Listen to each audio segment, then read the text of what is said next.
Hi guys, hope you got a lot of value from our last video on switching focus. Today I want to go into a little more in-depth information about retention and specifically the area of the financial impact of retention. There's been a huge amount of research into retention and particularly this area on the financial impact. So there's a lot of research that we can use as a reference. What we do know is the research suggests that very small improvements have a significant impact on the profitability of a health club. And not just health clubs, but businesses in general are starting to realise this. You might have heard the statistic that it costs around 6 times more to acquire a new customer or member than it does to retain an existing customer or member. So a lot of businesses are starting to realise just how much leverage there is in this area of retaining members. So let's have a look at some of the studies, and we'll particularly focus on just how little improvements in retention can have a really big impact on a club's bottom line. The first study I'm going to look at is one that looked at just a 2% increase in terms of retention for an average size club. And the additional revenue that would create a 2% increase in retention would result in annual profitability of an extra $32,000. So that's pretty good. That's a good return. Another study looked at extending the life of every terminating member by just 1 month. Now that seems like a small amount, but this has a significant impact again on a club's profitability. The result in terms of annual additional revenue for extending the membership of each cancelling member by just 1 month was around $52,000 a year.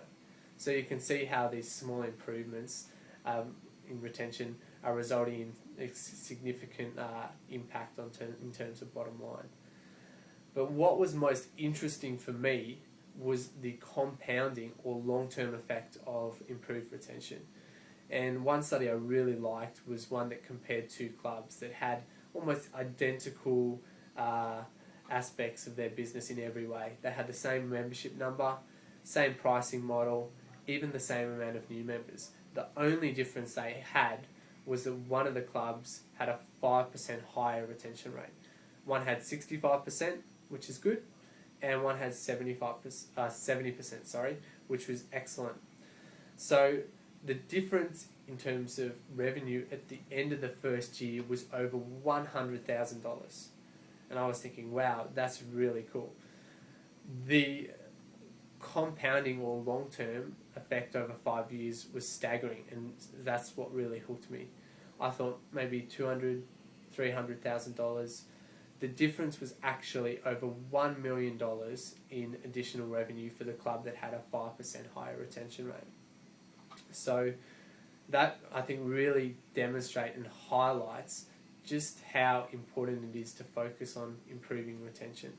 And with just a few little strategies and processes implemented into your club, you can expect to increase your retention by 2, 3, 4, even 5% and benefit with those additional significant revenues to your operations. So that covers our look into financial impact of retention. Next week, we're going to dive a bit deeper and get into the nitty-gritty of actual retention strategies and processes that you can implement immediately to have immediate impact in terms of your retention levels.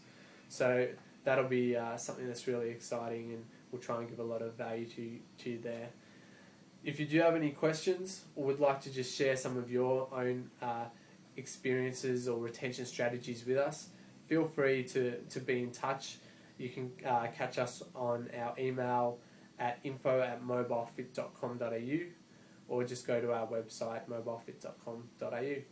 See you next week.